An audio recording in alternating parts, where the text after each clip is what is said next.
Let's go downstairs to Steve, who's standing by with Mets owner Steve Cohen. Steve Cohen. Steve Cohen. Steve Cohen. Steve Cohen. Steve Cohen, the founder and CEO of Point72. That firm raising $10 billion. 3 decades as one of Wall Street's most successful hedge fund managers, the owner of the New York Mets, and the league's new heavy hitter. Juan Soto to the Mets. Want to get something that starts with a 7, if not an 8. $765 million. Just a stretch for me, something different. Do you like talking more about markets or talking about art? If I go out with somebody in business and they happen to be a collector, we spend the first 30 minutes on art. The amount of effort, motivation, passion that's required to do extraordinary things don't happen by accident. They happen because you're determined.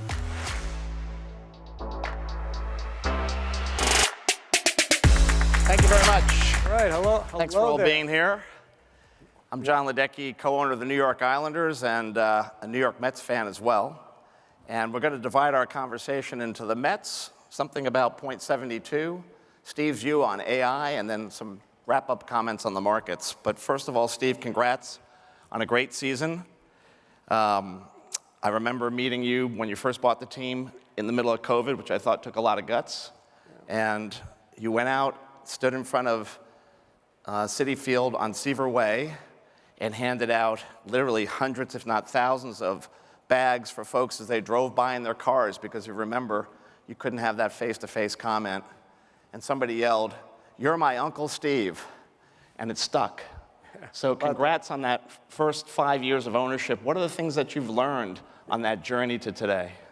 Yeah, I mean, it's amazing. It's only been, this will be my 5th season.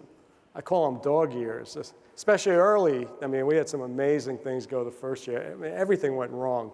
But, listen, I had never been in sports. And listen, you need patience. I mean, it's so easy to go spend money. And I'm really thrilled that, I have the right management team in place. And we're much more methodical and thoughtful about what we do. And listen, I enjoy talking to the fans. I mean, when you sit behind screens your whole life and then all of a sudden you're thrust into the, like a public arena when you're involved with sports, it's a totally different experience. And so I think that, the fans have gotten to know me, gotten to know who I am. I tell it straight, I don't pull any punches and just let them, chips fall where they may. Yeah, I think your performance, if you will, on Saturday's Fan Fest, which was very heralded by the New York press for your honesty when it came to players and the future and what your plans were.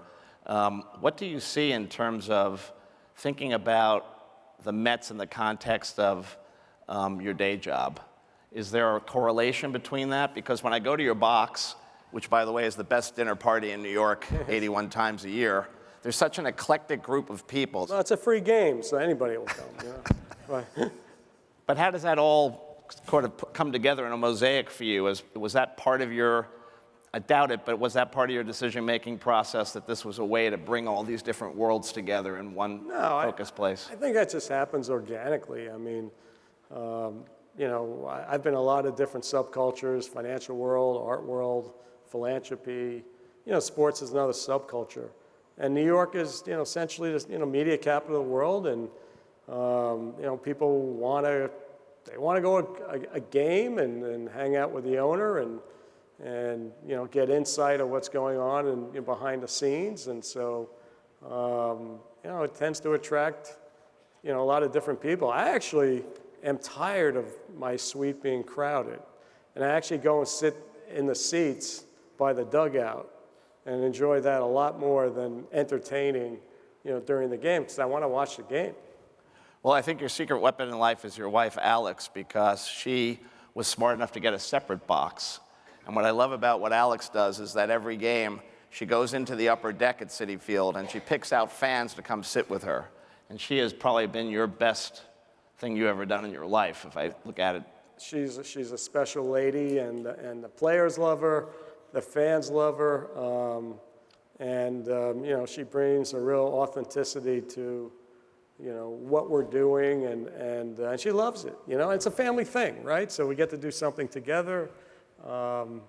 Now, it's not Steve Cohen owns the Mets, it's Steve and Alex Cohen owns the Mets, and I love that. And one of the players who was prominently featured, who signed a record contract when he was interviewed. Who was that? A guy named Juan Soto. Juan Soto, Yes, those of you who don't follow sports, he signed a $765 million deal with, I think, some additional components to it for the next 15 years. But the Soto family made a point of saying that their decision was largely based on the fact that you and Alex run the Mets as a family. Yeah, I've never really asked Juan, why did you join the Mets? Right? I mean, obviously he was at the Yankees, and he has Aaron Judge behind him, great hitter, and he's decided to come to the Mets, and one day I'll get the full answer, and it might have been the families. We're maybe a little bit more focused on treating the parents and treating the kids and the grandparents and treating, getting them a great experience at the Mets. It's sort of my philosophy. Well, it's my philosophy in my hedge fund too, I mean, we want to treat people as people, and they're human beings, and just like the way I'd want to be treated, I want to do it right back. So speaking of hedge fund, Point72 today has 18 offices around the world, 3,000 employees, and over $37 billion in assets under management. The Wall Street Journal had a headline saying Mets owner Steve Cohen had an even better year off the field. Flagship fund up 19%. You've built an incredible investment business over the past 3 decades. What do you think has been the key to your success and longevity in that market? Yeah, I think, listen, I started the business. I'm considered part of a group called multi-managers. We have 200 portfolio managers working for us around the world. And, I think it's my philosophy on, how to treat people, I want to bring in the best talent I can. I want to support them. I want them to they don't owe me their life, as long as they're at the firm, I want them to have an incredible experience. If they leave, I want them to be ambassadors for the firm. I want them to say great things. And it's been my philosophy, and those are my principles, and I operate out of those. And so far, so good. We've been in business this will be our 33rd year. And then obviously I was running a unit at a company brokerage firm before that for about 14 years. So. The decision, speaking of headlines, the decision last year that you made to stop trading got a lot of press. Can you tell us what led to that decision and how you're spending your time now other than trying to win a World Series for the Mets? I'm spending my time doing this, okay? I mean, I'm on I call it the rubber chicken circuit. So I'm out, out and about. I decided to stop trading because I had this vision. I'm 68 and had this vision of being 70, still behind screens. I was like, that doesn't make sense, and I felt it was time to. I have so many employees. We have, my firm has gotten to the point where I was also CEO of the firm, so I was, running the Mets, CEO of the firm, and trading, and that was a lot to do.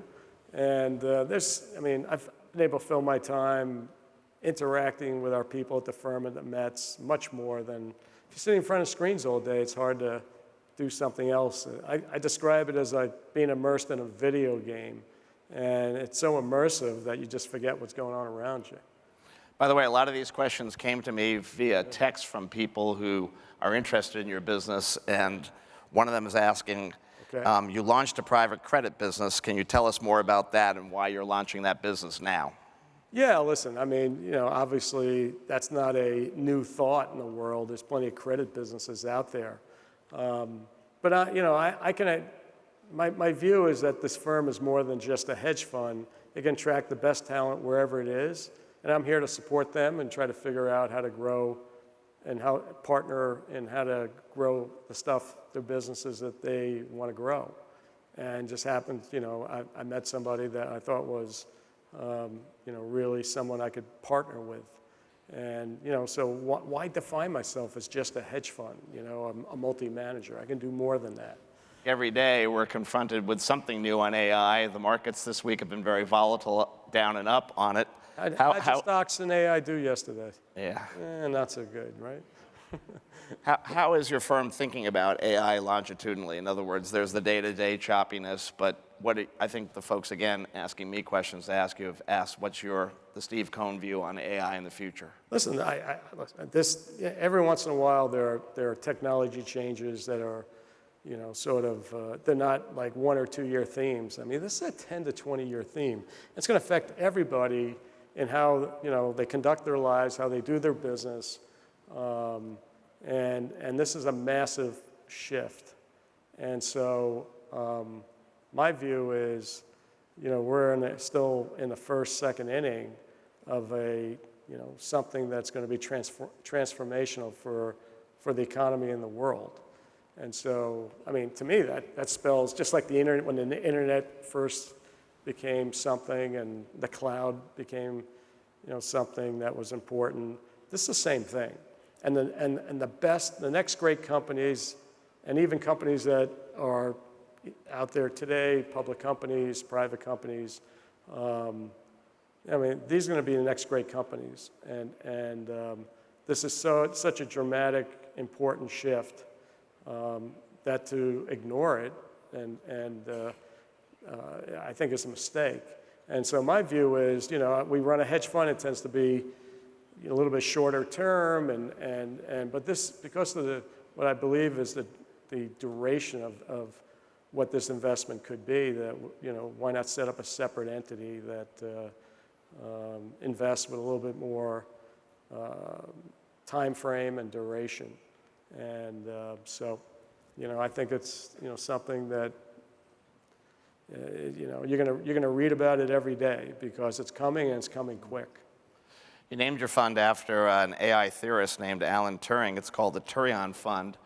My concern about the future of AI is the journey to that place, and the valuations that at least people in the media are reading seem stratospheric. Do you see at some point, other than the Chinese thing yesterday, do you see sort of a choppy road? In other words, is it a hockey stick, just to use an analogy that I like, or is it going to have some chop to it? I'm trying to think of a baseball analogy. Listen, I mean, great companies are going to be expensive. There's no way around that. A great house is going to be expensive. A great piece of art's going to be expensive. And these, there are going to be a lot of winners here, and it's going to be episodic. It's not going to go in a straight line. I mean, there'll be advances, and then it goes quiet. And there'll be new companies that'll be able to use these tools, and you start hearing about them, and then another big advance comes along, and that's how it's going to go. And there are going to be moments when people are going to doubt it, like yesterday. And there's a lot of people who own these stocks who perhaps don't know what they own and why they own it, other than they know they should own some AI securities. And so you get a lot of misinformation, and it was the back page of the Post. They were basically like some crazy headline today on China versus the U.S. And so, there's a lot of hype and a lot of, but people are going to care about this, and so you have to really understand this stuff. And I'm lucky enough to have somebody who's running this fund who really understands this stuff cold, who really has the background to understand what this technology platform shift is all about. And there's a lot of people out there who haven't done the work, and they can misinform investors and misinform the public. And we saw a little bit of that yesterday. Our view is what happened with DeepSeek is actually bullish because it advances the move to artificial superintelligence. And that's coming, it's coming quick. So I'm going to shift to markets because you have made a lot of headlines on CNBC over the years, the few times you've been on TV, I don't want to make another headline here. Huh? No headlines? I'm trying not to. But. Well, there's another young man from Queens named Donald Trump, since the two of us are from Long Island, Queens. Who's Actually, my father-in-law used to sit right next to President Trump at the ball game. So, yeah, cool. A little sidelight. That's a side note. So, Trump administration, where do you think we are from an economic perspective as we move forward in the new administration? Listen, I mean, politics matters. And, obviously he's come in, and it's totally a different program than what, obviously Biden was implementing. And I mean, we know what he's going to do. It's about tariffs. It's about immigration. It's about energy, right? Drill, baby, drill, and it's about unleashing America. And so there's a lot. There's deregulation. There's a lot to like. The irony is, and this is interesting, that the policies that he's implementing, if he implements them, tariffs, specifically tariffs and immigration, will actually slow growth, not increase growth in 2025. Tariffs are a tax, and that's going to slow consumer spending. And immigration, if you slow immigration, it slows the supply of workers. And so, economy we think is going to grow first half 2.5%. Unemployment rate stay around 4.1, 4.2. And then the second half, we actually think things are going to slow, and that we think growth will slow maybe to 1.5%. And on top of that, we think the employment rate will go down because the flow of immigration, supply of labor is being constrained. And so we think it's going to be hard for the Fed to hit their inflation targets. We think inflation will stay sticky around 2.6%, 2.5, 2.7, with their goal being 2. And on top of that, an employment rate that's coming down while growth is slowing. And so I don't think that's a great backdrop in 2025. I would expect the markets to top over the next couple months if it hasn't already topped already. And I would expect the second half to be a little tougher. You talked a lot about labor and talent. One of the questions from a hedge fund competitor of yours that I got was the war for talent in the hedge fund space continues to be unreally fierce. How is that playing out from your perspective? How has it impacted recruitment and retention efforts in the hedge fund industry? Yeah, listen, there's a lot of firms competing for great talent, and no different than baseball or hockey, right? Great talent gets paid a big price, and we do a lot of development, so we're not depending on attracting people from other firms. We develop great talent. We have all sorts of developmental programs starting when kids are coming out of school. We call it the academy. We have PM development programs. We have analyst development programs, and we're really trying to train the next great investor. And just like baseball, the baseball analogy, it's cheaper to develop your players from within your organization as opposed to buying them. The same thing's true in the hedge fund world. And we'll participate in both arenas, but my preference is to develop. Given what has gone on with It's true in baseball too, by the way. Yeah. So you went into the marketplace once and bought some players, Yep. and then you brought on an incredible talent in David Stearns, focusing back on the Mets and how it relates to the hedge fund world. So what did you learn from that applies to you moving forward as you try to go for a world championship? In other words, you had a couple of guys who came in and didn't work out, and you retrenched, and you didn't think you would get to where you are as quickly as you have. And we've had our conversations.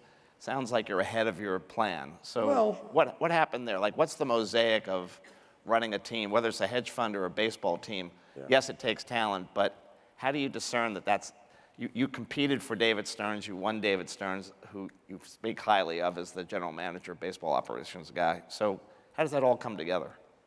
Well, I think we've been making progress even before David came along.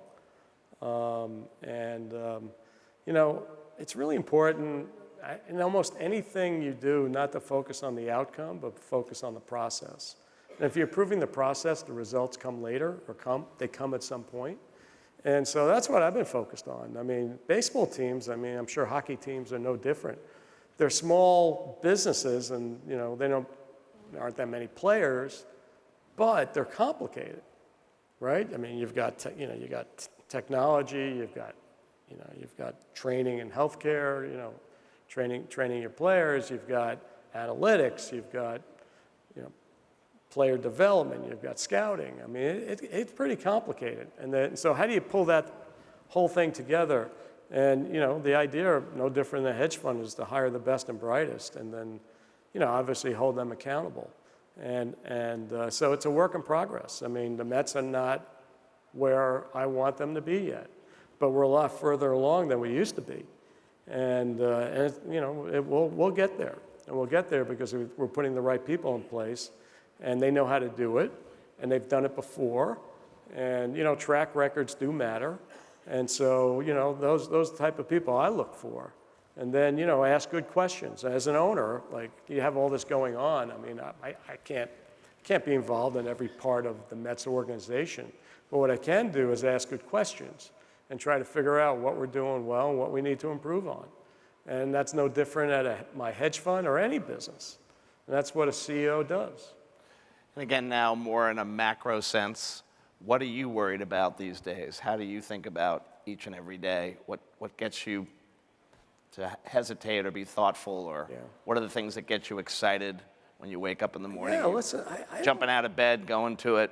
I don't jump out of bed quite, but I'm excited about, being engaged in the stuff I'm engaged in, and how to make it better, and, learn new things, and, all of a sudden, I'm expanding the definition of my hedge fund, right? I mean, I've gotten involved with the PGA Tour, and obviously that's in a period of transition.